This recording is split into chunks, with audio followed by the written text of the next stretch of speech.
નમસ્કાર HX24 news ગુજરાતીમાં આપનું હાર્દિક સ્વાગત છે। દરરોજના બ્રેકિંગ સમાચાર જોવા માટે અમારી ચેનલ લાઇક, કમેન્ટ, શેર અને સબસ્ક્રાઇબ કરો। ચાલો જોઈએ આજના તાજા બ્રેકિંગ સમાચાર। માંગરોળના રહીજ પાસે યાત્રાળુઓની બસ પલટી, અનેક શ્રદ્ધાળુઓ ઇજાગ્રસ્ત, જેસીબીની મદદથી બસને ઊભી કરાઈ।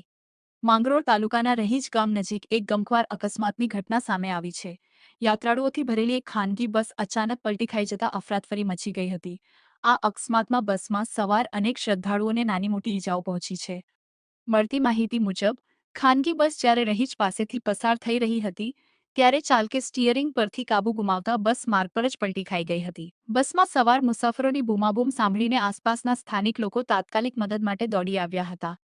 108ની સેવા ઘટનાની જાણ થતાં જ 108 એમ્બ્યુલન્સની ટીમ ઘટનાસ્થળે પહોંચી હતી। ઇજાગ્રસ્ત શ્રદ્ધાળુને તાત્કાલિક પ્રાથમિક સારવાર આપી નજીકની સરકારી હોસ્પિટલમાં ખસેડવામાં આવ્યા હતા। જેસીબીની મદદ પલટી ખાઈ ગયેલી બસને માર્ગ પરથી હટાવવા અને સીધી કરવા માટે જેસીબી મશીનની મદદ લેવામાં આવી હતી। સ્થિતિ હોસ્પિટલના સૂત્રોના જણાવ્યા અનુસાર તમામ ઇજાગ્રસ્તોની હાલત હાલ સ્થિર છે અને તેઓ ભયમુક્ત છે। આ અકસ્માતને પગલે સ્થાનિક લોકોમાં ભારે ચિંતા જોવા મળી રહી છે।